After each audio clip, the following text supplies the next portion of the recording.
L'individuation, un concept de Carl Gustav Jung. L'individuation, ce concept de Carl Gustav Jung, vise le processus par lequel l'individu découvre ce qui le rend unique et puissant. L'idée est tout simplement de devenir soi-même. L'individuation, c'est devenir soi-même. Alors ça paraît comme ça un pléonasme, mais ça l'est pas, puisqu'en réalité, c'est plutôt compliqué de devenir soi-même. L'individu qui devient lui-même est quelqu'un qui dépasse les limites de son moi, c'est-à-dire qu'il va aller dépasser ses conditionnements pour tendre vers une conscience plus large et donc une perception plus élargie, plus subtile et plus pertinente de ce qu'il vit.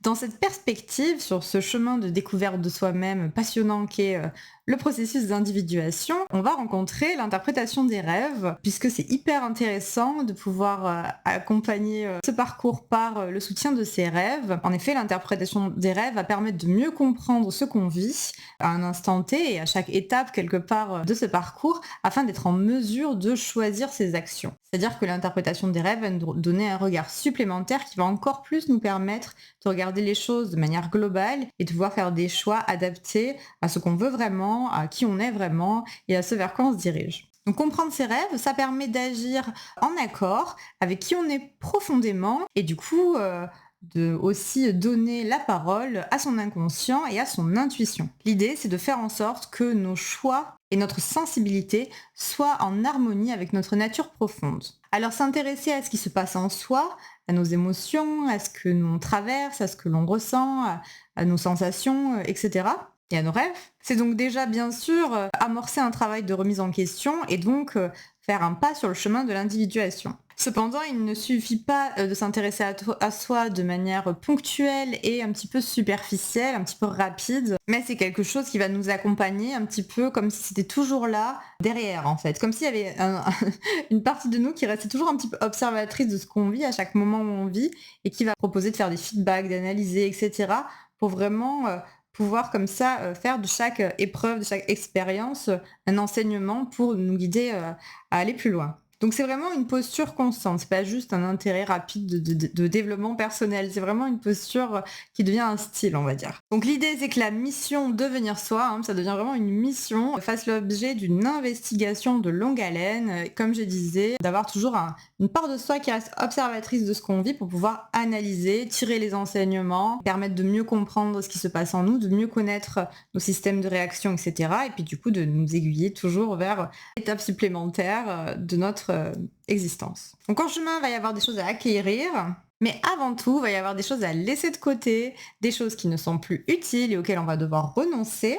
Et donc qui font des boulets en fait à nos chevilles qui nous retiennent, un peu comme si fallait qu'on prenne notre envol et qu'il y avait des poids comme ça qui nous empêchaient de nous envoler. Donc ces boulets, ces choses inutiles dont il va falloir se débarrasser, ce sont les croyances, donc les croyances qu'on appelle souvent croyances limitantes, et c'est pas pour rien, des habitudes dont on n'a plus besoin, des manières de penser dont on a pu hériter à un moment donné, et ben en fait qui sont plus du tout à l'heure du jour, des manières de se comporter, des systèmes de réaction qui sont également plus du tout appropriés, également des façons de croire, à une dimension plus spirituelle on va dire, des manières de raisonner, etc. etc. Donc se débarrasser de certaines choses va permettre d'accueillir des choses plus adaptées à qui on est à chaque étape de notre vie et donc d'être mieux paré, un peu mieux outillé pour à chaque âge en fait qu'on va traverser. Donc au début de ce parcours d'individuation, notre référentiel va bien être remis en question et en fait il va tout le temps l'être plus ou moins. L'idée c'est que petit à petit en fait notre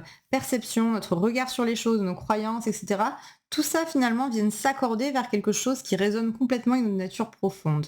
Donc c'est progressif, il y a constamment des réajustements et puis à chaque épreuve il faut tout, tout repositionner. Mais du coup l'idée c'est vraiment que tout coïncide non pas à ce qu'on veut devenir ou à ce qu'on voudrait être, mais à ce qu'on est vraiment. Donc l'idée, ça va être vraiment un travail assez subtil en fait pour toujours se rapprocher de notre vérité personnelle, en chemin découvrir qui on est, puisqu'il y a vraiment cette idée comme ça de découverte, et puis constamment se repositionner, se recadrer, s'ancrer toujours mieux pour vraiment rester fidèle à ce qu'on est une fois qu'on on l'a compris, qu'on l'a déjà approché une première fois et qu'on peut continuer comme ça à avancer dans cette vibration-là. Je vous propose de partir à la découverte de ce concept phare de la psychologie analytique et de Carl Gustav Jung, l'individuation. Donc l'individuation en psychologie analytique, c'est un petit peu l'objectif de l'analyse et l'objectif de la personne qui souhaite s'individuer, c'est-à-dire qui souhaite vraiment devenir elle-même et non pas devenir quelqu'un ou devenir la personne qu'elle désire, ou devenir ceci, devenir cela, mais seulement qui conçoit l'existence comme une manière de se découvrir elle-même, de découvrir le monde qui l'entoure, et donc qui considère aussi que c'est dans sa psychologie, dans son introspection, mais également dans le monde extérieur, dans ses rencontres, etc., qu'elle trouvera exactement le chemin vers sa vérité profonde. Donc il y a une dimension spirituelle dans la psychologie analytique, une dimension développement personnel. C'est pour ça que le travail de Jung est hyper intéressant. Et je pense qu'avec ce mot, comme nous allons le voir, ce mot individuation, en réalité, peut-être qu'on a l'impression comme ça que c'est un petit peu obscur, un petit peu complexe, mais en réalité c'est juste du bon sens. Et c'est quelque chose qui est dans toutes les philosophies, dans le monde entier. L'individuation est une posture plus qu'un objectif, c'est une démarche d'ouverture et d'évolution personnelle où vivre et être deviennent synonymes d'expérience. Et je vais juste faire une petite pause avant d'aller plus loin et je vais vous inviter à nous rejoindre sur le groupe Facebook Les Rêveurs. C'est un groupe gratuit qu'on a créé cet été et où vous pouvez nous rejoindre pour pouvoir échanger avec nous sur les rêves et la psychologie analytique. Donc le terme d'individuation désigne un travail d'introspection quotidien, mais surtout sur le long terme. Ça va durer toute la vie, l'histoire. En un mot, l'individuation, ça peut consister en une expression que vous connaissez, c'est l'expression devenir soi-même. Devenir soi-même, ce qui peut paraître, comme je disais, un pléonasme, paradoxal, mais je suis moi-même, je n'ai pas à devenir moi-même, si. Devenir soi-même, c'est vraiment l'idée de concevoir notre personnalité, notre être, comme un bloc de marbre, si vous voulez, et à force de le tailler, on va faire émerger une forme à l'intérieur, en fait. On va faire émerger la statue. C'est un petit peu la même idée. C'est comme si on se considérait soi-même comme un bloc de marbre et qu'on va travailler ce bloc de marbre avec précision, avec subtilité, avec beaucoup de patience et de douceur et qu'on va faire émerger la statue qui était à l'intérieur et qui est notre être profond. Donc en fait, on ne naît pas soi-même, on le devient. C'est-à-dire qu'on est avec cette base de la personnalité qu'il va falloir pendant toute notre vie aller explorer en fait. On ne naît pas soi-même, on le devient. Qu'est-ce que ça signifie ? Ça signifie qu'on est avec ce noyau de personnalité en nous qui nous rend différents, uniques et merveilleux. On le voit tout à fait chez les enfants, qu'ils ont chacun leur personnalité à eux. Mais après, les expériences de la vie vont faire que on peut à un moment donné un petit peu perdre le chemin de cette petite étincelle très particulière en nous, et il va falloir, à un moment donné, arriver à l'âge adulte, revenir à ça, redécouvrir, et aller découvrir vraiment ce petit truc personnel qui fait que ça nous rend totalement différents des autres, et totalement entier, c'est-à-dire totalement cohérent à tous les niveaux, quoi. Donc c'est vraiment retrouver un petit peu sa nature profonde pour faire en sorte que tous les niveaux de notre vie soient en harmonie avec elle, en fait. Donc on considère que le chemin de l'individuation, c'est vraiment un chemin de retour à notre nature profonde, de redécouverte de qui on est. Vous aurez compris que l'individuation désigne l'entreprise par laquelle un être advient à lui-même. Ça peut vous sembler encore un peu tiré par les cheveux, mais vous allez voir dans la suite de cette vidéo qu'en réalité toutes les philosophies parlent de cette idée-là. La volonté de s'épanouir est entendue comme l'idée de s'aligner avec sa nature profonde. Car on ne naît pas individu, on le devient.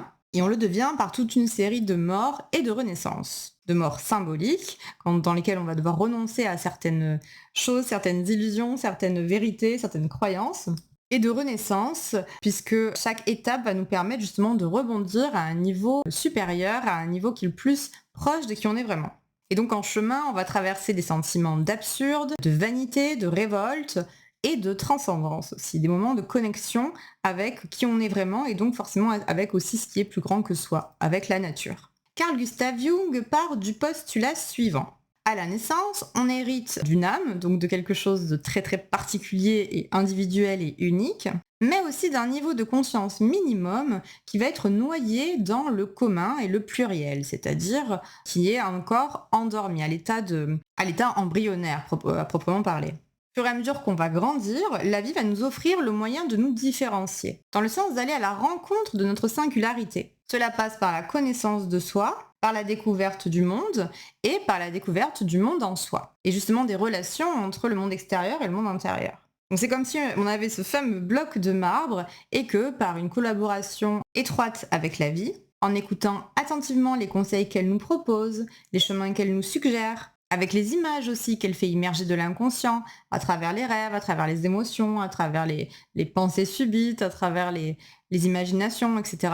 Mais également grâce à l'analyse, à la parole, à l'introspection et à l'étude de ses rêves, en se mettant à l'écoute de son intuition intérieurement, mais également des synchronicités comme ça qui peuvent nous arriver dans le monde extérieur. Donc en gros, via un dialogue entre le moi et l'inconscient, pour reprendre le titre du livre de Carl Gustav Jung, Dialogue du moi et de l'inconscient, de ce bloc de marbre, nous naîtrions telle une sculpture comme ça. Donc moi je pense à Camille Claudel ou à Rodin pour leur belle sculpture comme ça, où les personnages ont l'air vraiment d'émerger du bloc de marbre et on voit encore la trace du couteau. Enfin du couteau, c'est pas un couteau d'ailleurs, mais je sais pas comment on appelle ça, mais enfin vous avez compris. Et donc cette sculpture qui va sortir du bloc sera par endroits plus ou moins grossière ou plus ou moins précise, selon le niveau de conscience acquise sur tel ou tel point de notre personnalité, et selon notre capacité de nous dégager de nos conditionnements et de nos préjugés. L'individuation est le point de départ de toute philosophie. Et oui, puisque l'individuation désigne cet élan, ce processus de découverte intime, qui fait qu'un individu, à un moment donné, va partir à la recherche de son individualité, de son unicité, de ce qui le rend ancré, aligné, total et unique. Autrement dit, il va partir à la recherche de sa vérité intime et non échangeable. Alors ce mot-là, individuation, dans ce mot, on entend indivisible. C'est vraiment aller vers ce qui nous rend indivisible. Et indivisible, ça signifie d'abord qu'il va falloir comprendre de quoi on fait partie. Et donc, ça signifie aussi d'embrasser la personnalité de manière complète. Pas seulement les choses qui nous font plaisir ou les choses qu'on connaît de nous, mais vraiment la totalité de la personnalité. Donc ce mot individuation, Jung l'a choisi après Schopenhauer et Leibniz, qui l'avaient déjà utilisé. De cette manière, avec ce mot, il rallie la psychologie à la philosophie et à une maxime philosophique vieille comme le monde, cette idée de devenir soi-même, cette idée d'accoucher de soi. Cette notion-là, on la retrouve sous la plume de nombreux auteurs. Spontanément, si je vous dis « connais-toi toi-même », vous allez penser au temple de Delphes et plus particulièrement au fronton de ce temple de Delphes où était inscrite cette maxime qu'on a attribuée ensuite aussi à Socrate. Donc le connais-toi toi-même est à la base de la philosophie grecque et socratique, et probablement même pré-socratique. On retrouve aussi cette idée chez le philosophe Pindare, qui a écrit « Deviens ce que tu es quand tu l'auras appris ». Et bien plus tard, au XIXe siècle, on va la retrouver à nouveau sous la plume de Nietzsche, qui va écrire « Deviens ce que tu es ». Et bien sûr, on va la retrouver un petit peu partout en réalité chez tous les philosophes phares de notre civilisation, je pense à Épicure, Spinoza, Kant, Pascal, etc.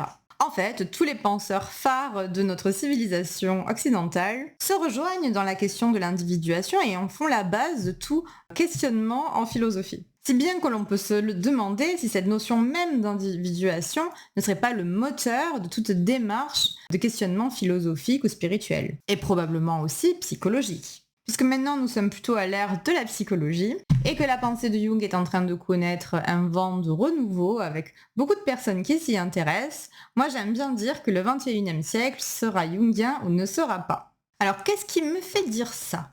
Cette idée que le 21e siècle sera jungien. Alors, j'ai l'impression que cette notion d'individuation, qui avant était quand même assez circonscrite au milieu jungien et au milieu de la psychologie analytique, qu'on n'utilisait même pas en psychanalyse freudienne ou lacanienne, ou aux autres formes de thérapie analytique, aujourd'hui, elle fait sens dans un petit peu tous les modes de thérapie, mais également dans tout ce qui est coaching et dans tous les mouvements de développement personnel. Donc j'ai l'impression que l'individuation sort des mots du jargon jungien et fait vraiment sens pour plein de personnes à des niveaux totalement différents. Mais on observe que les personnes ont de plus en plus envie de se connaître eux-mêmes, d'accorder du temps à ça, pour pouvoir vraiment développer leur potentialité et également s'améliorer. Alors le 21e siècle serait aussi probablement du coup le siècle de l'introspection. La pensée introspective était déjà favorisée par Descartes, donc notre père de la pensée cartésienne, qui était beaucoup dans l'introspection. Et d'ailleurs c'est justement avec cette pensée introspective, on pense à Descartes devant son poêle, à la fois que Descartes a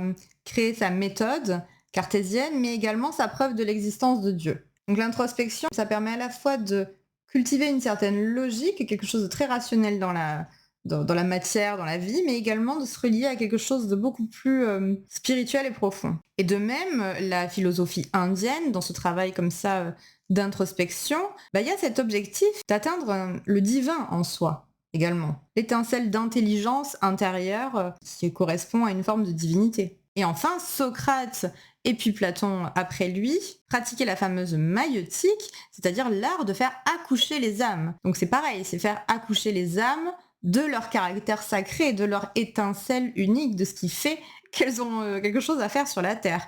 Donc la philosophie, si on remonte bien, il y a quand même une dimension assez spirituelle dans le fond du sujet, quoi. D'ailleurs, il n'y a pas longtemps, en échangeant un petit peu, alors je crois que c'était sur LinkedIn ou je ne sais plus, j'ai rencontré une coach qui me disait qu'elle pratiquait la maïeutique, mais vraiment la maïeutique au sens de Socrate. Autrement dit, sa profession de coaching, qui est une profession très récente, répond à une demande dans l'ère du temps au XXIe siècle. Une demande qui nous relie au premier temps de la philosophie socratique, mais également à l'impératif d'individuation actuel dans l'ère du temps, donc à une véritable demande. La multiplication des professions de coaching et l'intérêt croissant pour le développement personnel indiquent l'intérêt de l'époque pour l'individuation. Et à mon avis, c'est le signe, comme le prédisait Jung à la fin de sa vie, d'un élargissement de la conscience qui est en marche. Et il me semble que le regain d'intérêt pour l'onirologie, c'est-à-dire pour l'étude des rêves, fait partie comme ça de ce mouvement global, de cette tendance. L'individuation est au cœur du travail en psychologie. Donc l'individuation, ce n'est pas une recherche de vérité objective. C'est la recherche de sens au niveau individuel. Et c'est à mon sens l'objet de tout travail en psychologie. Trouver le sens individuel pour moi. Je répète, du sens individuel, donc pas généralisable. Autrement dit, ce qui est vrai pour moi n'est pas forcément vrai pour vous. L'individuation, ce n'est donc pas un prétexte pour aller rechercher des vérités irréductibles, des lois universelles, des taxonomies, des révélations. Autrement dit, de grandes choses fixes et qui nous dépassent tous, des vérités comme ça, mathématiques, universelles, à ne pas remettre en question, c'est pas du tout ça l'idée. Et c'est pas non plus d'aller poursuivre le sens à tout prix pour comprendre des choses qui nous dépassent, sans quoi, en fait, si on force un petit peu la compréhension et qu'on veut aller trop loin dans des explications aux phénomènes du monde et qu'on veut vraiment, on s'entête vraiment à donner des explications à des choses dont on n'a pas d'explication, qu'est-ce qu'on gagne en faisant ça? On gagne de nouveaux préjugés, de nouvelles croyances, et on peut aussi récolter des croyances qui sont dangereuses. Donc restons humbles, l'idée c'est vraiment des vérités à notre petit niveau personnel, et c'est parfait, c'est tout ce qu'il nous faut. L'individuation, ce n'est pas non plus l'idée de trouver sa mission de vie, comme on peut l'entendre parfois, puisque ça postulerait d'une intentionnalité et d'une espèce de fatalité. Et puis je trouve que dans cette idée de mission de vie, là, il y a quelque chose de beaucoup trop simpliste à mon sens, en fait. On ne choisit pas sa mission de vie quand on est dans un parcours d'individuation. Parce que du coup, moi, je pourrais avoir envie, en fait, que ma mission de vie, ce soit de sauver la planète, ou je ne sais quoi, ou d'avoir le don de guérison, vous voyez? Et en fait, non. Non, c'est pas comme ça. En fait, on choisit pas vraiment ce pourquoi on doit être fait. L'individuation, c'est vraiment se relier à ce pourquoi on est fait. Mais ça, c'est pas un truc qu'on choisit. Donc, cette idée de mission de vie, moi, c'est un terme que j'aime pas trop. Je trouve que ça met trop la pression. Je trouve qu'en plus, il y a trop le moyen d'être, de se laisser embarquer comme ça par une volonté de puissance, par ce qu'on appelle l'inflation. Et je trouve ça assez dangereux. Et je trouve que ça a l'air peu conforme avec la réalité de la vie, en fait, cette idée de mission. Donc l'individuation, ce n'est pas non plus de rechercher à atteindre l'éveil, au sens spirituel ou au sens hindou, au sens indien. Donc l'idée, c'est pas du tout de chercher comme ça à s'élever. Dans un premier temps, et ça va être vraiment tout ça le job, l'idée c'est vraiment de s'enfoncer dans ses profondeurs, de vraiment aller bien en bas bien profondément dans sa personnalité et dans son histoire, d'aller profondément dans son ombre, dans son inconscient, etc. Et aussi d'accueillir son ego. L'ego, s'il fait partie de nous et c'est pas quelque chose qu'on doit mettre de côté, c'est important de l'accueillir et non pas de chercher à s'en libérer comme ça, en allant direct rechercher l'éveil, la connaissance dans les hauteurs, comme Icare, on va dire, qui s'est bien brûlé les ailes en essayant comme ça de prendre la voie du ciel. Et puis encore une fois, il y a toujours ce risque d'inflation dès qu'on veut essayer comme ça de se prendre pour Dieu et d'aller toucher à une connaissance des choses très haute. Non, d'abord, on va s'occuper de soi, on va chercher à vraiment aller en soi. Donc l'individuation, c'est pas non plus une direction, voilà. C'est pas une route comme la route 66, la route de l'individuation. Puisque du coup, il n'y a pas un objectif, il n'y a pas un point de départ, il n'y a pas un déterminisme comme ça. Il y a pas un but précis. Donc il faut pas, se dire, «Voilà, je vais faire un processus d'individuation parce que ça va me servir, ça va être important pour mes projets» ou non, il y a pas on peut pas, utiliser ça, en fait. C'est vraiment, plus un art de vivre, quelque chose qui est important pour soi, une hygiène de vie, on va dire, qui permet de devenir la personne qu'on est vraiment, de se sentir bien, de se sentir être en harmonie avec la nature, en harmonie avec notre nature profonde, tout d'abord, être à sa place dans le monde, en fait. C'est vraiment ça qui est important. S'engager dans un processus d'individuation, vous aurez compris, c'est au contraire rechercher le sens en soi et pour soi. Donc dans son monde intérieur et non pas dans les objets. Donc ce n'est pas du tout se mettre en compétition ou en comparaison ni avec autrui, ni avec un idéalisme, on va dire, erroné. C'est partir à la recherche du sens intime, des vérités bien relatives que sont les vérités individuelles, vraies pour moi, à l'exception de tous les autres. C'est accepter cette idée-là que ce qui est vrai pour moi n'est pas forcément vrai pour les autres et être apaisé aussi avec ça. C'est donc remettre en question le château de cartes des idées reçues, glanées ou héritées. C'est se lancer dans un effort d'attention, hein. Comme je vous disais, il y a ce personnage derrière qui est toujours un petit peu observateur. Donc un effort d'attention long et fastidieux, avec des hauts et des bas, des réussites et des échecs. Et c'est constamment avoir cette idée comme ça de repousser les limites du moi, donc de désaxer ce petit moi bien confortablement installé dans ses croyances et dans son paradigme confortable. C'est le désaxer, ce moi, pour permettre l'émergence d'un nouveau centre de la personnalité, un nouveau centre plus grand, plus ouvert, et qui permette donc de passer du moi au soi.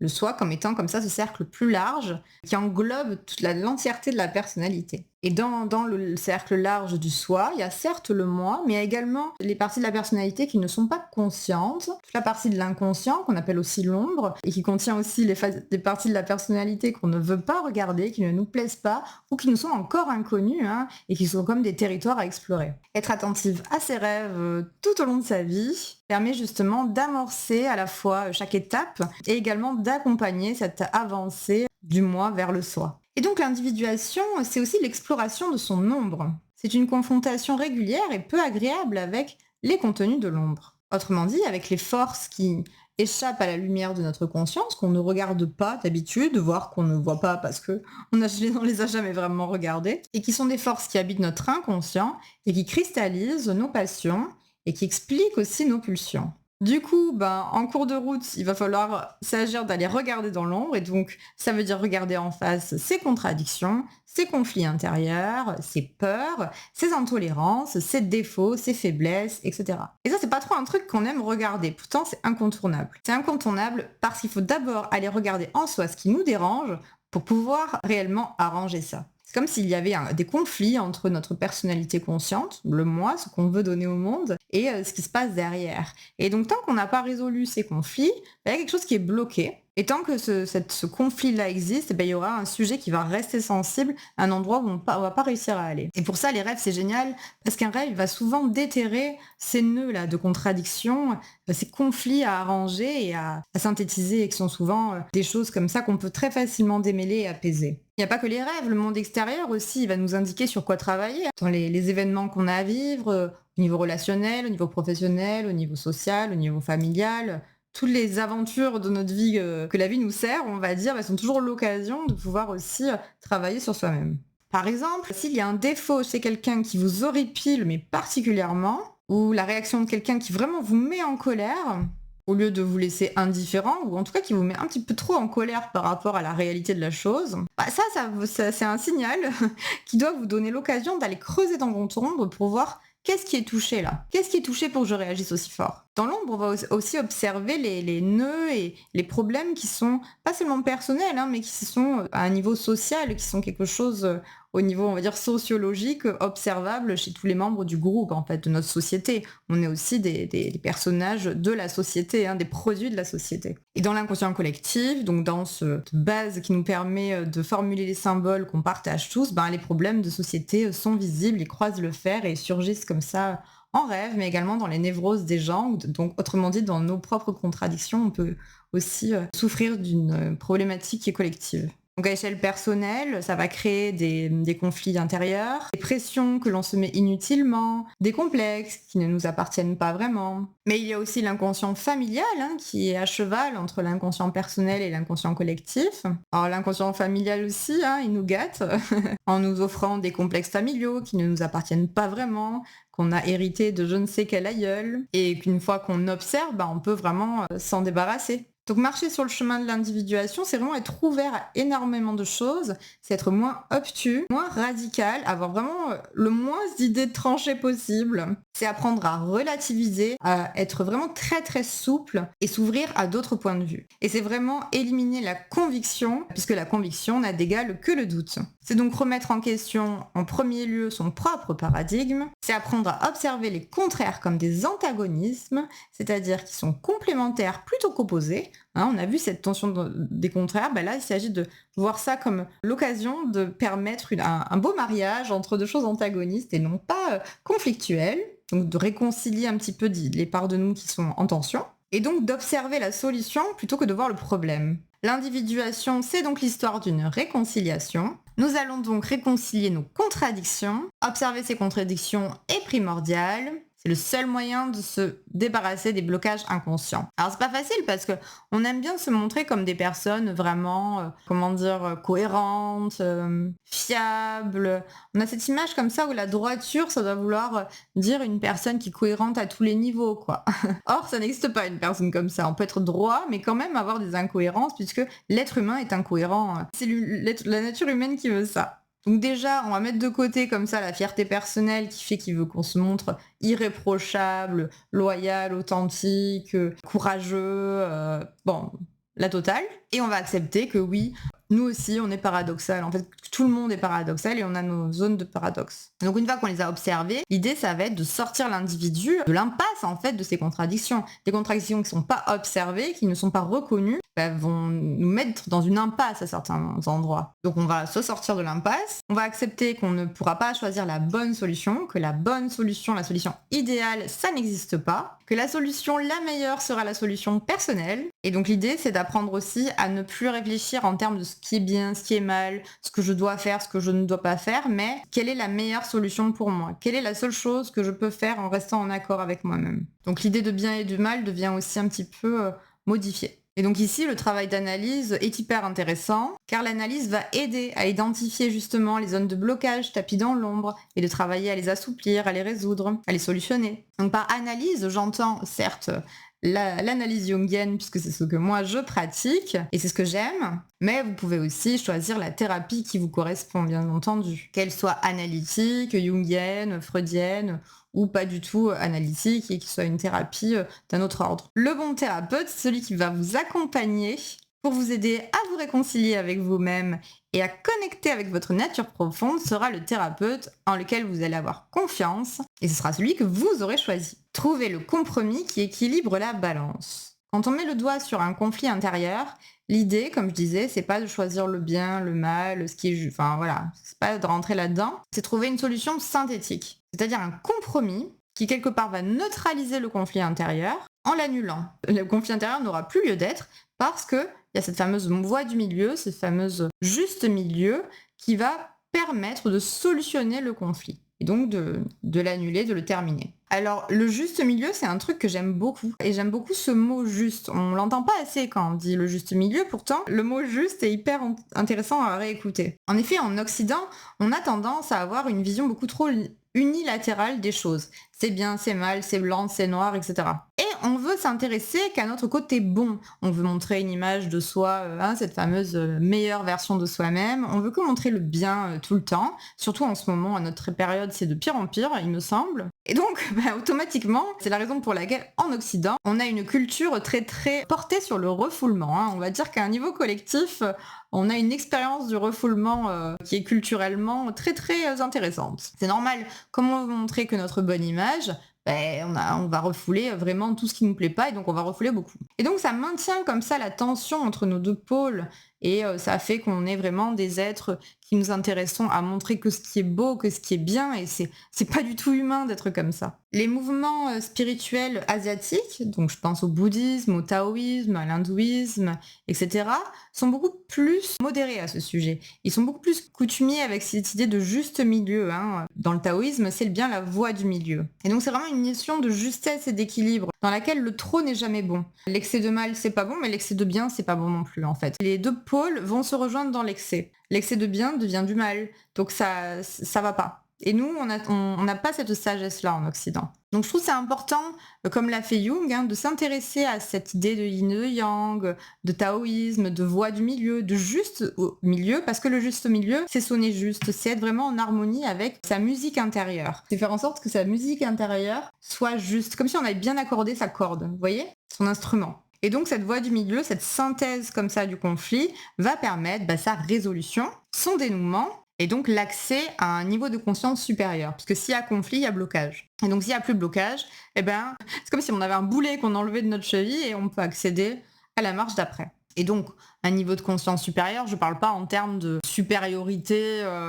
Encore une fois, il n'y a pas du tout cette idée de devenir la meilleure version de soi-même ou de se rapprocher des dieux, hein. Mais c'est simplement supérieur car beaucoup plus léger en fait, allégé de certains poids qui étaient là depuis un moment, et par une certaine immaturité justement dont témoignait cette tension des contraires, et donc de pouvoir être plus léger, de circuler plus légèrement et de permettre à l'énergie de circuler plus légèrement elle aussi. Donc l'individuation, c'est passer du moi, qu'on pourrait imaginer comme un petit cercle comme ça, au soi, qu'on pourrait imaginer comme un gros cercle, comme un mandala. Et ce mandala serait une version amplifiée du petit mandala du moi. Donc du moi égotique au soi qui admet la totalité de l'être. Donc le soi, c'est un point d'équilibre à trouver. C'est comme une figure géométrique où on trouverait le moi, mais également toutes les autres complexes, c'est-à-dire les autres parties qui forment la personnalité, qu'elles soient conscientes ou pas. Le soi, c'est donc à la fois comme le point central de la rosace, c'est-à-dire le centre du moi. C'est vraiment ce dont je parlais au début, cette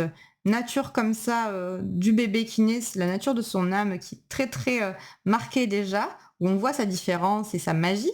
Donc c'est vraiment le centre du moi, mais c'est aussi le cercle large qui contient tout, quoi. Donc ce concept d'individuation, vous l'aurez compris, emprunte à la philosophie en fait à un niveau mondial, ça emprunte à la philosophie grecque, mais également à la culture indienne et chinoise, en fait asiatique, mais également à la philosophie allemande, et je pense ici à un concept de Hegel que je ne sais pas prononcer, donc je l'écris là. Voilà, là il est écrit. Enfin, Laure, elle va l'écrire. Daoufenbung. Oula, non, on va pas le faire, ça, je vais pas réussir à le prononcer. Et ce mot-là désigne une résolution du conflit, c'est-à-dire un dépassement du conflit, où le conflit est solutionné par le dépassement du conflit. Qu'est-ce que ça veut dire dépasser? Ça veut dire être au-dessus de ça. Donc forcément, il n'y a plus de conflit si on passe au-dessus. Je cite donc Hegel, le mot caractérise le processus de dépassement d'une contradiction dialectique où les éléments opposés sont à la fois affirmés et éliminés, et ainsi maintenus, non hypostasiés, dans une synthèse conciliatrice. Moi, quand j'avais lu ça, à l'époque, j'étais à la fac de lettres, j'avais adoré ce principe, et du coup, ça m'a pas trop surprise de la retrouver ensuite chez Jung en filigrane, même si Jung ne cite pas Hegel, mais bon, ça se ressemble quand même énormément. Et c'est une idée qu'on retrouve à la fin du XXe siècle chez tous les philosophes de la French Theory, cette idée de dépassement du conflit en fait, et donc de résolution par le dépassement. Je pense à Jacques Derrida et sa déconstruction. Déconstruction qui est un terme qu'on utilise encore beaucoup maintenant, on dit beaucoup faut que tu déconstruises ça, je suis en train de déconstruire ça, etc. Ça vient de là, et ça vient même de Heidegger. Donc voilà, il y a aussi une parenté avec toute la philosophie allemande dans ce concept de dépassement. Et donc on a fait référence à beaucoup de choses dans cette vidéo, un petit peu longue, mais qui est une première vidéo sur l'individuation, qui est un concept qu'on ne peut pas aborder vraiment très rapidement, parce qu'il est tellement central en psychologie analytique et quand on se lance dans une analyse jungienne. Donc pour finir, on pourrait dire que l'objectif de l'individuation serait le dépassement de ce qui limite la personnalité en vue de l'expression de l'être profond dans son plein potentiel.